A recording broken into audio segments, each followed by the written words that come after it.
एकनाथ शिंदे ज्याच्या मागे उभा राहतो पूर्ण ताकदीने उभा राहतो.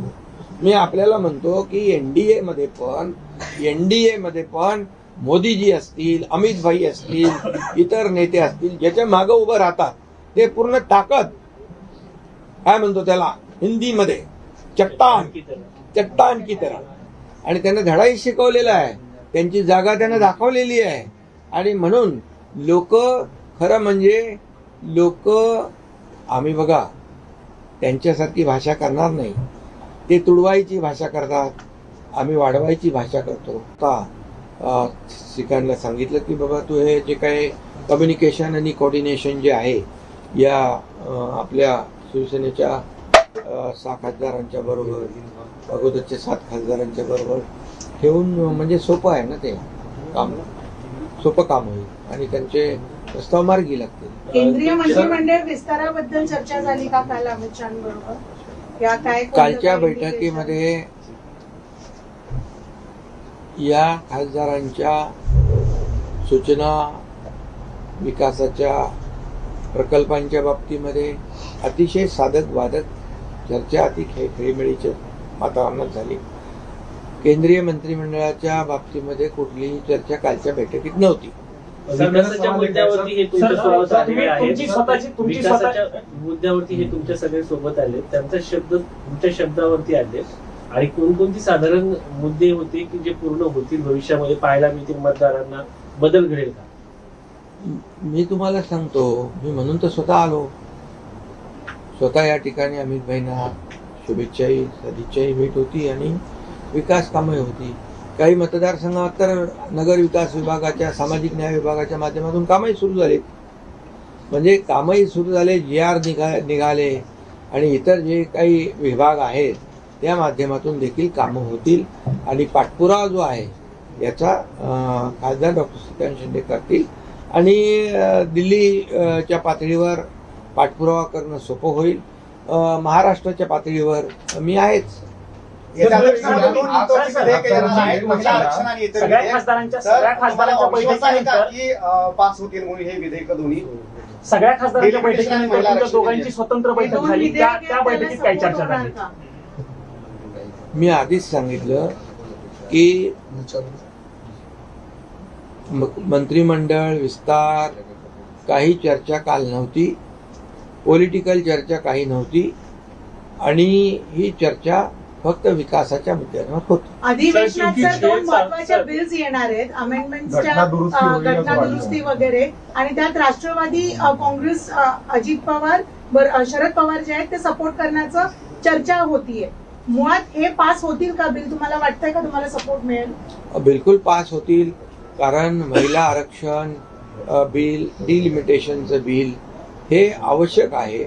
कारण आपण पाहिलं की आता मतदारसंघ 20-20, 25-25 लाखाचे लोकसभेचे मतदारसंघ आहेत आणि एवढे मोठ्या मतदारसंघामध्ये विकास कामं पोहोचवणं देखील अतिशय कठीण काम आहे. आणि म्हणून डिलिमिटेशनमुळे त्या भागातल्या जनतेला न्याय मिळू शकतो.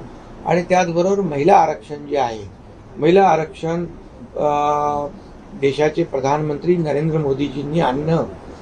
इतके वर्ष फक्त चर्चा होती, परंतु आरक्षण विधेयक आणण्याची हिंमत मोदी साहेबांनी केली. आणि मी खेदाने या ठिकाणी नमूद करू इच्छितो की मागच्या वेळेस हे महिला आरक्षण विधेयक विरोधी पक्षाने हाणून पाडलं, रद्द केलं, आणि त्याचा भुगताना त्यांना पश्चिम बंगालच्या निवडणुकीमध्ये भोगावा लागला. त्यामुळे आता कुठेतरी उपरती आली असेल, सद्बुद्धी आली असेल तर चांगली गोष्ट आहे. आणि सर्वांनीच महिला आरक्षणाला सपोर्ट केला पाहिजे. शेवटी महिला लाडक्या बहिणी ज्या आहेत, लाडकी बहीण महाराष्ट्रामध्ये लाडकी ठरली, लोकप्रिय झाली. आणि आपल्याला मी सांगू इच्छितो की या महिला आरक्षणामुळे महिलांना देखील न्याय मिळेल आणि महिला देखील कर्तबगार महिला आहेत आणि त्यांना अधिकार मिळेल. आणि खऱ्या अर्थाने विकासाचा जो काही वेग जो आहे त्यांना वाढवता येईल.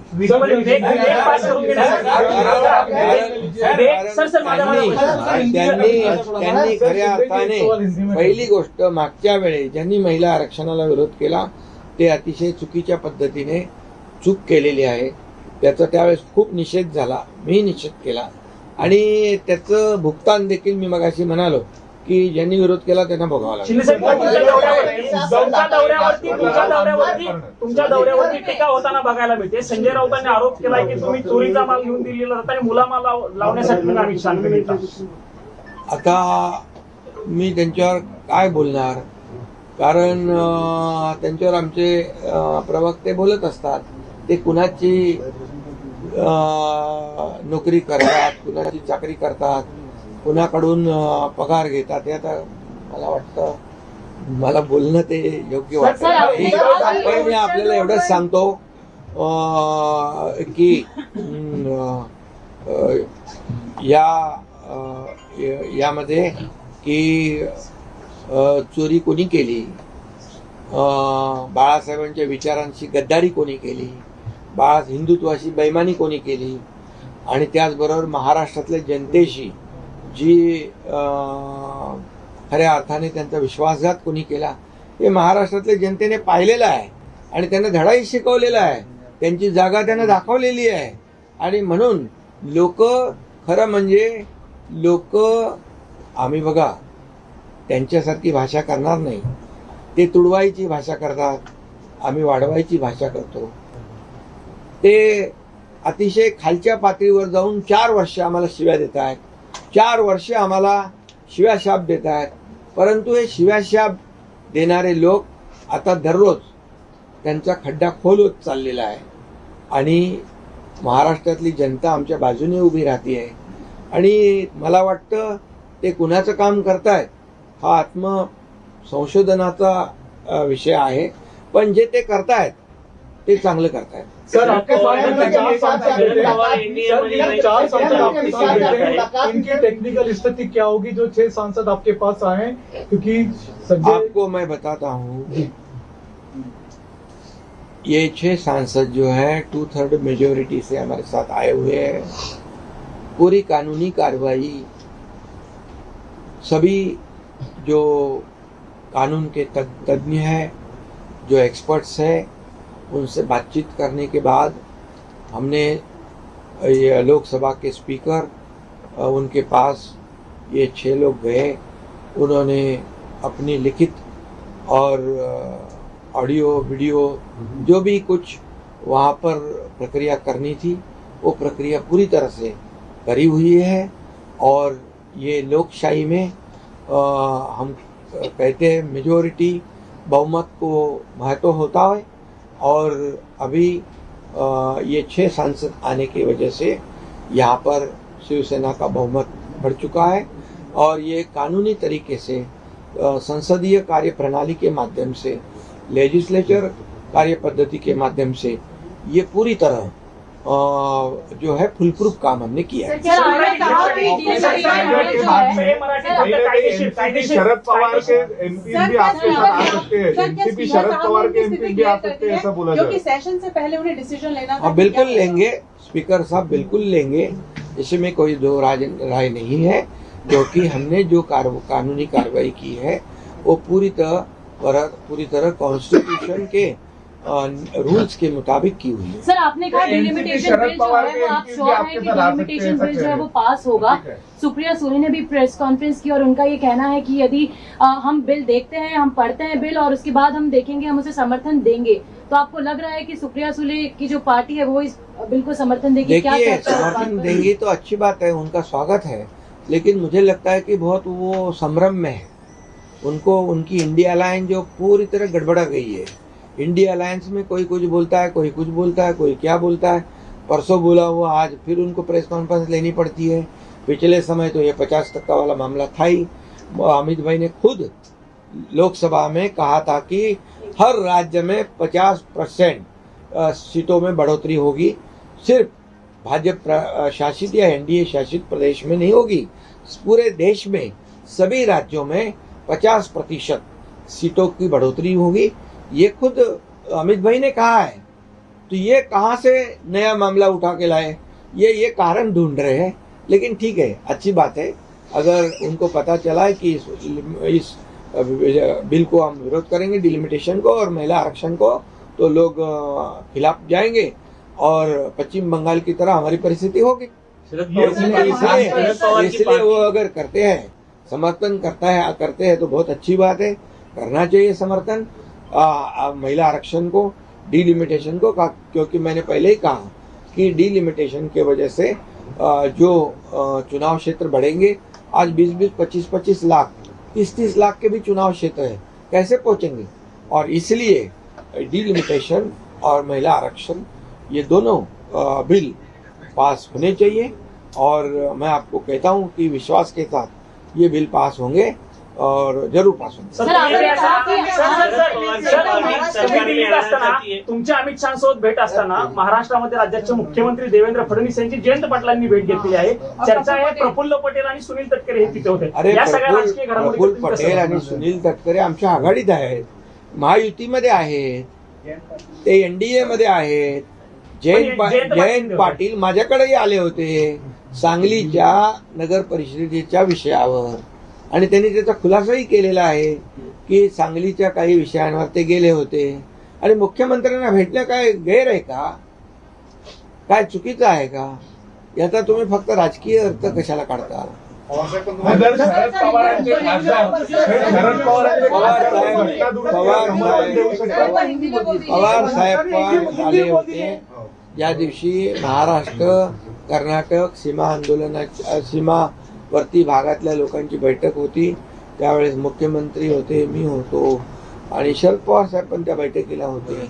त्यानंतर ते जाताना त्यांना काही त्यांच्या आमदारांची चर्चा करायची होती, त्यामुळे माझ्या दालनात आले होते।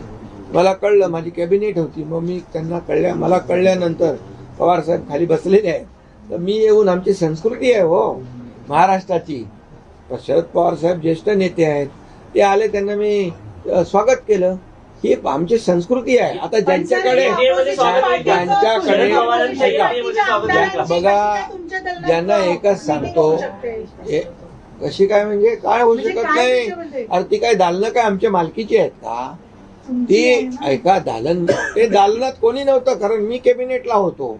आणि मी एकच सांगतो, ही संस्कृती आहे, परंपरा आहे, आम्ही संस्कृती जपतो।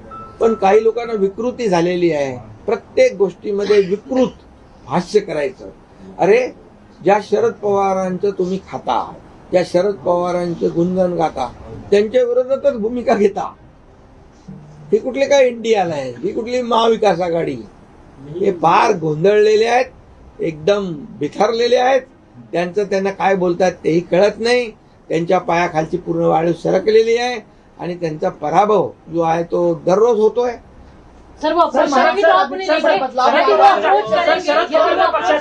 शरद पवारांच्या पक्षाचं एनडीए मध्ये स्वागत करा।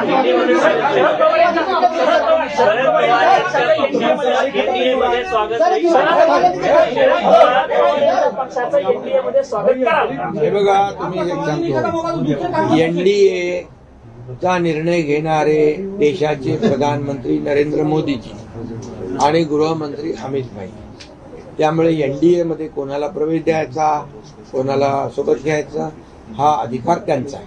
पण साहेब, अलीकडच्या काळात तुमचा पक्ष महाराष्ट्रामध्ये वाढतोय। आज दिल्ली आए, आप दिल्ली मौजूद है, वही महाराष्ट्र में कई एनसीपी के वरिष्ठ नेता शरद पवार के जयंत पाटिल वो मुलाकात करते हैं मुख्यमंत्री से, इसके क्या मायने निकलते हैं सर? अरे, मैंने अभी कहा है कि मेरी जानकारी के मुताबिक अपने जयंत पाटिल जी ने मीडिया में भी कहा है कि उनकी कुछ सांगली की जो मुद्दा था उसके बारे में वो मिले। प्रफुल्ल पटेल और तटकरे तो हमारे महायुति के मेंबर है, महायुति के पार्ट है, तो जाएंगे, वो मेरे पास भी आते हैं, मुख्यमंत्री जी के पास भी जाते हैं। जयंत पाटिल भी मेरे पास आए हुए थे, कुछ काम लेके आए थे। क्या इसका मतलब क्या राजनीतिक होती है क्या बात? हर बार कोई मिला तो कोई मिलना ही नहीं चाहिए। शरद पवार जी हमारे इधर आ गए, बोले राजनीतिक बात हो गई, कितने लोगों को पेट दर्द हो गया, कितने लोगों को तो जमाल घोटे जैसा कब तकलीफ हो गया, क्या है ये क्या है? उनके ये एमपी आपको अप्रोच करते हैं तो क्या आप वेलकम करेंगे? किसको कौन करता है? हमारे से कोई किसी ने अप्रोच किया नहीं और न मैंने किसको अप्रोच किया। देखिए एनडीए के हम लोग पार्ट है, एनडीए के हम बहुत ही विश्वसनीय घटक है, घटक पक्ष है शिवसेना, जो पिछले कई सालों से साथ में है। लेकिन एनडीए में किसको लेना या जोड़ना, ये अधिकार किसका है? ये हमारे आदरणीय देश के प्रधानमंत्री नरेंद्र मोदी जी का है, हमारे गृह मंत्री अमित भाई का है। तो ये जो लोग हैं उसके ऊपर निर्णय लेंगे। सर, पार्टी 2/3 बहुमत से नहीं टूटी, ये दावा करते हैं संजय राउत और उद्धव ठाकरे। कह रहे कि टेक्निकली जब पार्टी टूटती है तभी पार्टी का डिवीजन होता है। वो तो कोर्ट फैसला करेगा ना, वो सभा स्पीकर फैसला करेंगे ना। स्पीकर जी के पास पूरी तरह प्रक्रिया हो चुकी है और हम कुछ भी जो भी करते हैं फुल प्रूफ करते हैं। इसका आपको अनुभव आया होगा पिछले टाइम का। शरद पवार जी का स्वागत आपने किया था, शरद पवार जी का स्वागत हम कच्चा काम करते नाही, पक्का काम करते हैं। सर, तुमच्या पक्षाचे घोडदौड राज्यामध्ये वाढते, त्यामुळं राष्ट्रवादी जी कमजोर पडेल तिला ताकद देण्याचं काम भाजप करतंय असं देखील सांगितलं जातं। अरे बाबा, शेवटी एनडीएची ताकद वाढेल ना, महायुतीची ताकद वाढेल ना। मी त्या इंडिया अलायन्स सारखा पोटदुख्या नाही आहे। राज्यात पण मंत्रिमंडळाचा विस्तार होणार आहे। आता मी तर इकडे आहे, इकडे आहे, देवेंद्रजी आणि आमची अशी कुठली चर्चा झालेली नाही। त्यामुळे आता तुम्हीच सगळे प्रश्न तुम्हीच विचारता, उत्तर पण तुम्हीच देता, सगळं तुमचंच चालू आहे। पण हे ऑपरेशन टायगर अडवण्याचा प्रयत्न खूप झाला होता, सर्व खासदारांना वेगवेगळ्या पद्धतीने अडवण्याचा प्रयत्न झाला अनेकांकडून, त्याविषयी काही चर्चा झाली का काल? बघा, तुम्हाला मी सांगतो, उभाटाने आणि महाविकास आघाडीने खूप अडवण्याचा प्रयत्न केला यांनी जाऊ नये म्हणून, आणि त्यामुळे परंतु त्यांनी ठामपणे निर्णय घेतला की विकासासाठी आपल्याला गेलं पाहिजे। त्याने अनुभव घेतला मागचा। अरे त्यावेळेस काही लोक म्हणाले होते एक तरी निवडून आणून दाखवा। मी म्हणालो एक निवडून नाही आला तर मी राजीनामा दे, शेती करायला निघून जाईल। 60 माणसं निवडून आणले ना। एकनाथ शिंदे ज्याच्या मागे उभा राहतो, पूर्ण ताकदीने उभा राहतो। मी आपल्याला म्हणतो की एनडीए मध्ये पण मोदीजी असतील, अमित भाई असतील, इतर नेते असतील, ज्याच्या मागे उभं राहतात ते पूर्ण ताकद, काय म्हणतो त्याला हिंदीमध्ये, चट्टान की तरह। आणि त्यामुळे तसाच एकनाथ शिंदे पण ज्याच्या मागे उभा राहतो तो ताकदीने उभा राहतो। तुम लढो हम कपडा संभालते हैं, असं एकनाथ शिंदे करत नाही। सर, पंढरपूरची वारी सुरू असताना अनेकांकडनं पांडुरंगाकडे साकडं घातलं जाते, त्यातले तुमच्या पक्षाचे नेते जास्त पुढे आग्रही असल्याचं बघायला मिळतंय। तुमच्या पक्षातील अनेक नेत्यांनी पांडुरंगाकडे साकडं असं घातले की राज्याचं नेतृत्व एकनाथ शिंदे यांनी करावं। शंभूराज देसाई असतील, बच्चू कडू असतील, तुम्हाला मुख्यमंत्री व्हावं अशी त्या सगळ्यांची इच्छा, तुम्ही मुख्यमंत्री व्हावं। आता वेकेन्सी आहे का? वेकेन्सी आहे का आता? वॅकन्सी तयार केली होती। अरे बाबा, मी सांगतो, तुम्ही ह्या सगळ्या गोष्टी प्रत्येक कार्यकर्त्याला वाटतं। मी मुख्यमंत्री असतानाही भारतीय जनता पक्षाच्या कार्यकर्त्यांना वाटायचं देवेंद्रजी मुख्यमंत्री झाले पाहिजे, हे साहजिक आहे, कार्यकर्त्यांच्या भावना असतात। पण शेवटी बघा, आमचा अजेंडा जो आहे, आमचा अजेंडा मुख्यमंत्र्याची खुर्ची मिळवणं नाहीये। आमचा अजेंडा या महाराष्ट्रातल्या जनतेला न्याय मिळाला पाहिजे, या महाराष्ट्राचा विकास झाला पाहिजे। आणि आमची युती जी झालेली आहे, विचारधारांची युती झालेली आहे, ही वैचारिक युती आहे। आम्ही बाळासाहेबांच्या विचारांनी प्रेरित होऊन विचार पुढे नेतोय। त्यामुळे आम्ही कधीही महायुतीमध्ये कधी असं मला काय मिळेल, तुला काय मिळेल अशा प्रकारची वृत्ती आमची नाही। आम्ही काम करणारे लोक आहोत। पुढील 5 वर्ष देवेंद्र फडणवीस मुख्यमंत्री सर, यही असतील, बात हिंदी में पुढील बता 5 दीजिए। वर्ष देवेंद्र फडणवीस हेच मुख्यमंत्री असतील राज्याचे। हिंदी में बता दीजिए। देखिए, अभी मुख्यमंत्री पद की कोई वैकेंसी है क्या, कोई जगह खाली है क्या? अब देखिए, कार्यकर्ताओं की इच्छा होती है, अपना अपना पार्टी का मुख्यमंत्री होना चाहिए। इस पे ज़्यादा देखिए, मैं मुख्यमंत्री था तब भी भारतीय जनता पार्टी के लोगों को लगता था कि देवेंद्र जी मुख्यमंत्री होना चाहिए। उसमें क्या गैर मानना क्या है? हम कभी उसको कभी बुरा नहीं मानते थे, कि हम सब साथी है।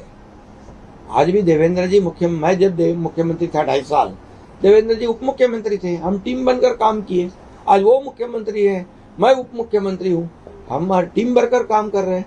आज बड़े बड़े प्रोजेक्ट को हम अंजाम दे रहे हैं। और दूसरी बात है, हमारा एजेंडा कुर्सी का नहीं है, हम एक विचारधारा से जुड़े हुए हैं। और जिनकी एजेंडा कुर्सी का है, उनकी क्या हालत हो गई देख लो।